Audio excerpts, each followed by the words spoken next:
Sunday night. I currently live in the northern region of Mindanao, the third largest major region of the Philippines.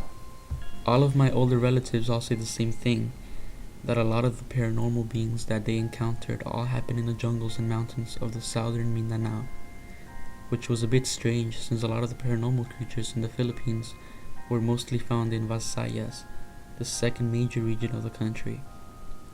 One of my older uncles shared his experience when he worked as a teacher for the mountain folk down in South Mindanao. He explained that people there seemed like they were stuck in the past. They lived in wooden huts, had no electricity, and had to walk a minimum of 20 miles to get clean water. All the men either worked as fishermen, lumberjacks, or just spent the whole day in their homes drinking moonshine, while the women spent the time sewing local fabrics to be sold in the nearest city. It was simple life, as my uncle described, and as someone who spent all his life in the city, he had to adjust quite uncomfortably for the past few days. My uncle taught a class of only 10 teenage students for 4 hours. Now, my uncle during this time, he was good looking during his earlier years, and a lot of the students had a crush on him. These enamored teens would spend time with my uncle after class was dismissed.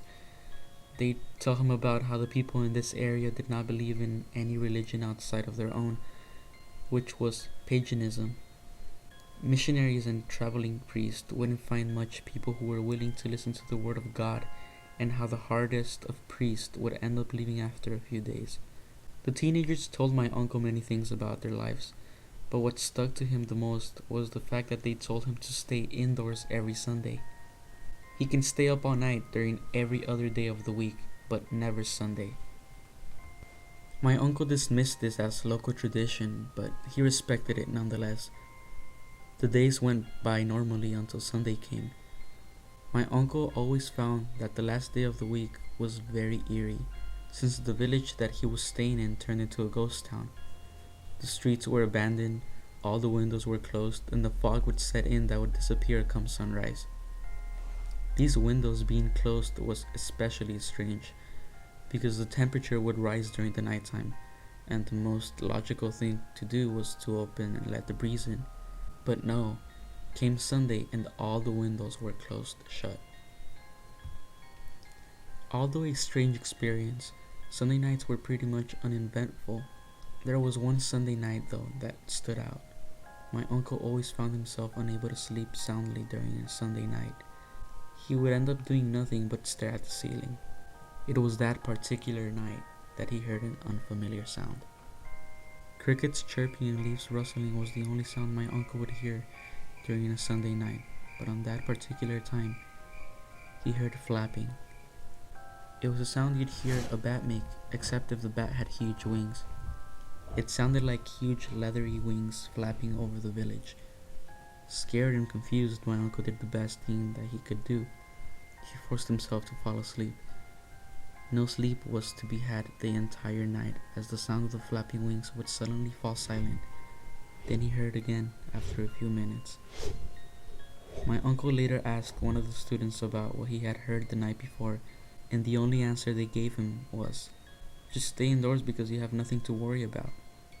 Puzzled, my uncle decided to approach one of the more older folks in the village and ask them personally. An older gentleman by the name of Digo told my uncle that the men in the village need not to fear for the creatures that fly every night at Sunday, because it's only the women that need to be kept safe. My uncle, in his curious nature, waited for the next Sunday night to come. On that day, he moved his bed near his window and listened carefully for the flapping of wings. He peeked through his window to take a good look at what the creature was. Was it a giant bat that was only found deep in the mountains of Mindanao? What was it? He soon got his answer. At first, my uncle could only see its wings flapping above, until he discovered why it would suddenly fall silent. It landed on top of the roofs of the other houses in the village. The creature can be described as shaped like a humanoid, but only half a body. Imagine a person who had leathery wings, but half of his body from the waist down was completely cut off. That's what my uncle described it to be. The creature, according to my uncle, landed on top of one of the roofs and was desperately trying to claw and scratch its way into the house. It would continue to do this until it flies up and lands on another roof.